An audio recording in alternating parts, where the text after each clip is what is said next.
Hello. As I say, I always love the comments, and Stuart Graca makes a point when I identify Nadine Dorries and her skirt with reality TV.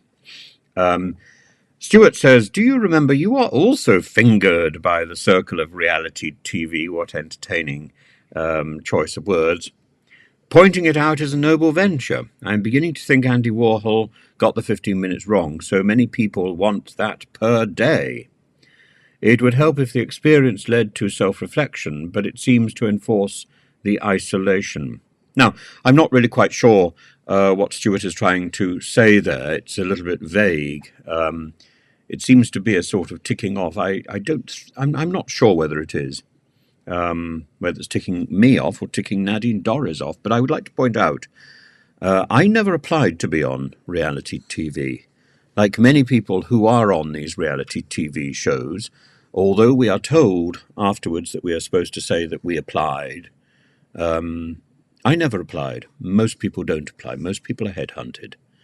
And I was headhunted. I was given a very short space of time in which to agree to be on the show, and I was hugely flattered to be telephoned, and very difficult to resist the pitch which was given to me. I enjoyed being on reality TV. I enjoyed the actual program. The aftermath and the level of manipulation that occurred afterwards was something I wouldn't wish on my worst enemy. Certainly, if Nadine Dorries had rung me up to ask whether or not she should go on any reality TV show, I would have strongly advised her not to. Not because she would not be in control of the edit. Many people are not in control of the edit. Many people complain that their edit was bad. My edit was very good. But yes, you're not in control of that.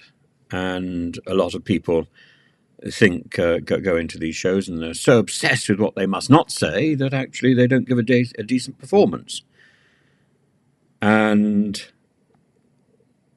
there's a question about whether or not they know how to perform on television. I don't know about Nadine Dorries. I haven't seen her I'm a Celebrity. I probably wouldn't watch it anyway, even if I were encouraged to. I find what little bit of I'm a Celebrity get me out of it that I have watched sends me into another world, and I wake up long after it's finished. I'm grateful for the rest, though. As for the Tower House of Commons, I can't think of anything more dire and patronising.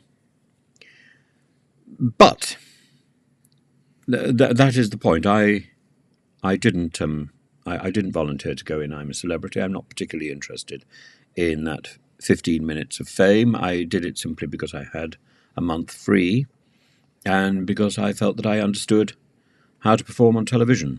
And it's a job. Thereafter, I was constantly being assaulted by people who were saying, "Did you enjoy it?"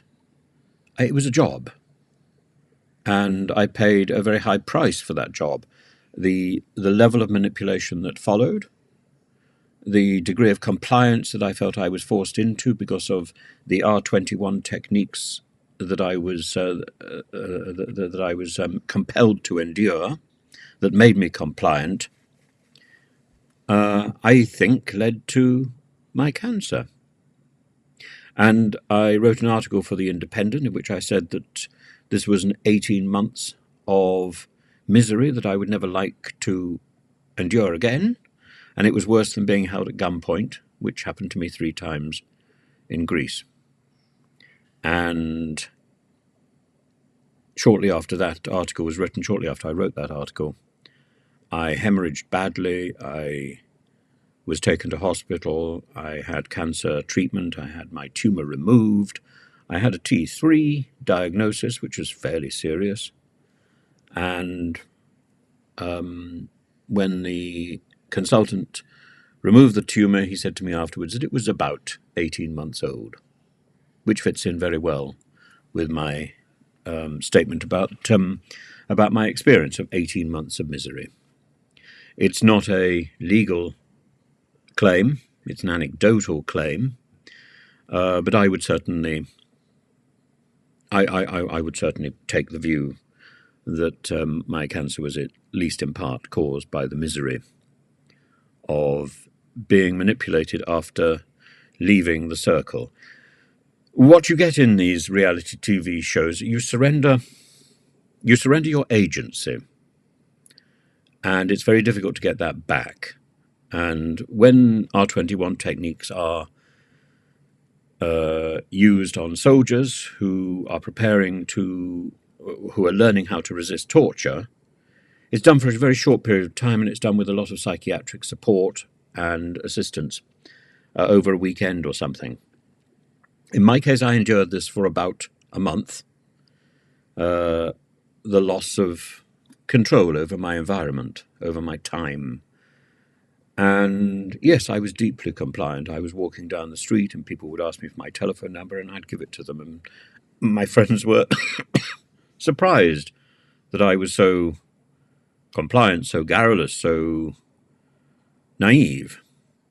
But that was because I had been programmed for a month to say yes to everything that I was that was imposed on me, and I was happy to do that on set. Were we given support afterwards? Well, in a sort of desultory fashion, yes. We were told that if we had a problem, we were to contact a number. When I contacted that number, it wasn't available, and I know that wasn't available to somebody else who was seriously damaged by their experience on the show, and thankfully they called me. But it doesn't matter whether your experience afterwards is good or bad. You need that psychiatric support because you have had agency removed, and whether you realize it or not, you are not the same person that you were a month earlier. You have changed. And you are extremely vulnerable, and I felt that people took advantage of my vulnerability. And 5 years down the line, I'm only just beginning to get my life back together. That is unacceptable for entertainment. And I have to read this sort of filth on the internet that I did this for fame, or I did this for fun. I did this as a job. And as a result of that job, I lost so many other sources of work. And if I had known of that, I couldn't have known of that, because the only advice I got was that I might get a bad edit. And I knew that I was sufficiently capable of ensuring that I would not. And I was right. But I could not have known, and no one could possibly have told me what that experience of a loss of agency would be, because that is not the language which is put out. The media conspires with reality TV production to put out a specific message about why people commit suicide, why people are depressed, why people are ill after reality TV. And that message is that they have difficulty dealing with fame or the loss of fame. That is not the truth.